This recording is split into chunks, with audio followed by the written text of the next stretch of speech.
It took some doing, but I finally managed to get the driftwood ornaments situated the way I want in this tank.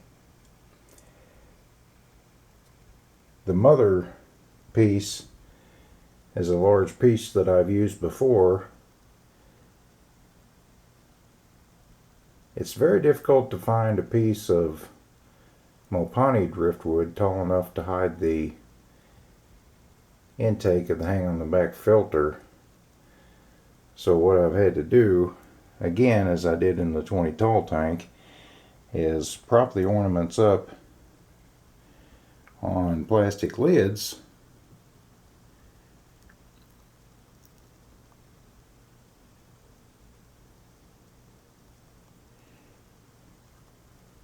The ornament on the right is quite top heavy, so it is actually attached to the plastic lid, and the lid is also attached to the aquarium with super glue gel. Now that that is set, I can add the substrate.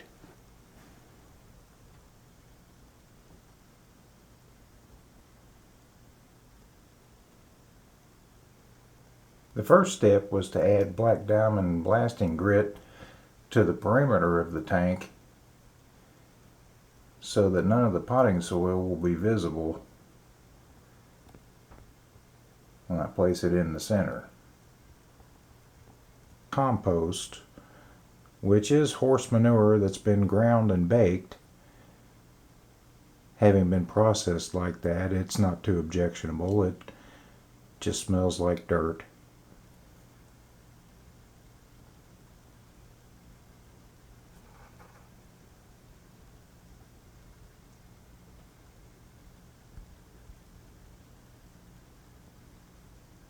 Alright, that's a pretty effective sand cap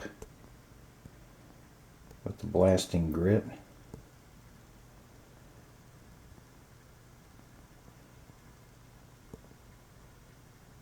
Now, to add the water without disturbing the compost, I'm going to put Walmart bags in this tank and pour the water on that. In my previous scape, I didn't use any bags and stirred up quite a bit of the compost. But I won't make that mistake again. I checked with my local water treatment plant, so I know that they use chlorine and not chloramine to treat the water. So allowing my tap water to sit for several days, the poison evaporates from it. Almost all the water that I added to the tank had been handled this way, so I only topped it off with a gallon or so of water directly from the tap. But I'll still give it a day or two before adding a pinch of some fish food to get the beneficial bacteria a start in the hang on the back filter. The water still has way too much tannin for my taste. Unfortunately, the 2 daughter pieces I soaked in a 5-gallon bucket for only about a week. After over 6 weeks and a couple of 90% water changes, I believe I finally have the tannin under control. I've gone ahead and put a couple of Anubias in the tank after treating them a few times with hydrogen peroxide to rid them of blackbeard algae that's infested them in the other 10-gallon shrimp colony. Now to tie the Anubias to the driftwood. I can't take the driftwood out because they're attached to slate, and that would disturb the substrate. So I'm going to have to remove most of the water, tie Anubias and Java moss to the driftwood, and then fill the tank back up. It's going to be difficult to film that, so I'll just show you the tank after I accomplish this feat. Now that this aquascape is beginning to take shape, I'm not sure I want to move it right away. The plan was to break down my best 10-gallon shrimp colony and replace it with this tank. I would move the inhabitants of that tank to my 120-gallon tank, where cherry shrimp have already established a colony. But Colombian tetra in that tank tend to eat shrimplets, so I'm not keen to do that. I'd also like to move only a few of my best shrimp to this tank at a time. Then hopefully as they reproduce, I can keep the colony cold and come up with a high-grade colony. I decided to switch the light in this setup from the LED, which has a color spectrum of around 6500, to the compact fluorescent bulbs with a color temperature of about 2600. It's a bit brighter than what I had going before. I reduced the brightness of the LEDs with some blue plastic on the glass canopy. But with these bulbs, since the color temperature is toward the red end of the spectrum, I believe that the cherry shrimp will stand out much better once I add them. You'll notice that there is some blackbeard algae on the leaves of the Anubias. I treated the plants with hydrogen peroxide twice outside of water before adding them to this tank, and day by day I do believe that the blackbeard is dying off.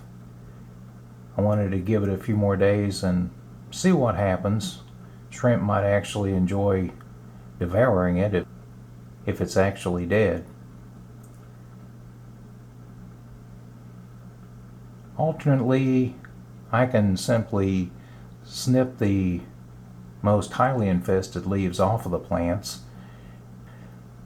That should be good for the plants in the long run anyway, because it will encourage new growth. Now to add a very few foreground plants.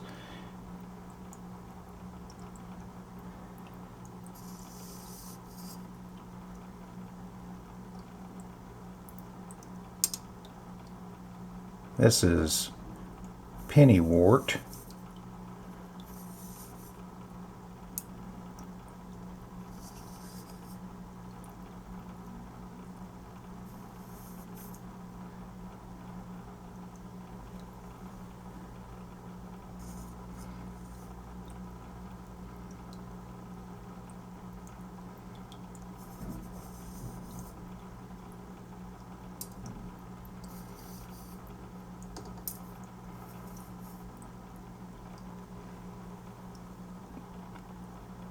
I'm not sure if the light will be bright enough for Rotala, but since I have the plant, I wanted to give it a try.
Aquarists often include catappa leaves, jackfruit leaves in their shrimp colony. But I wondered if the leaves on the tree growing in my yard would be safe for shrimp. So I took some to a horticulturist and found that the tree that I have in my yard is an invasive species called a Bradford pear, and it's not poisonous. I have added a few of these leaves to my Daphnia and blackworm cultures, and they seem to be safe. The horticulturist also said that they're not poisonous. So I blanched a few of these leaves that had already been sitting in water for several months, and I want to try just a couple in a 10-gallon. I don't know if the shrimp will like them or not, but shouldn't hurt anything. So I'll place them in the Aquascape and see what happens. I don't want to add any more tannin to the water. I'm trying to reduce the tannin, but since these have been blanched and soaking for a long time, they shouldn't make the water very brown. By all means, I recommend drip acclimation for shrimp. They are sensitive to sudden changes in water parameters, so I'll give these shrimp several hours to acclimate to this new water. You can see the floating sponge that goes on the intake of a hang on the back filter. As that gets waterlogged, it'll give them something to hold on to. That will hopefully calm them down a bit. I'll also turn out the light so they can relax. They don't appear to be as excited about that as they are about grazing about the tank. There's compost and algae and so forth growing on the decor.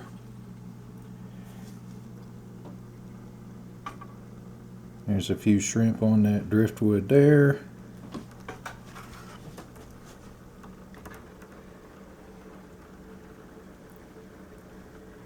The Bradford pear leaves don't appear to be causing any harm. I kind of like the way this one forms sort of a tent in case the shrimp would like to enjoy that. Shrimp are often interested in the sponge on the hang on the back filter. Now a few of the shrimp are beginning to take an interest in the pellet. I tried to get high-grade shrimp in this setup. I'm not real good at sexing them, so I just picked 3 or 4 nice looking females, and the rest of the 9 are just small shrimp that, well, I'm sure a few of them will be male.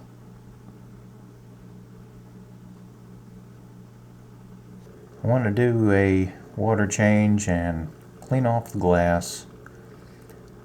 Eventually the water should become crystal clear.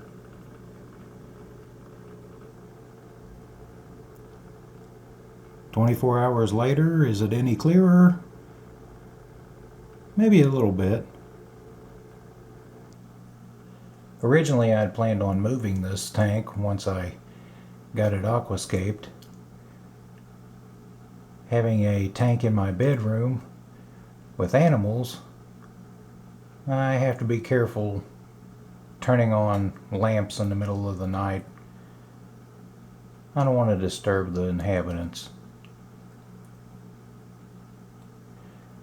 But these 9 shrimp seem right happy in this setup.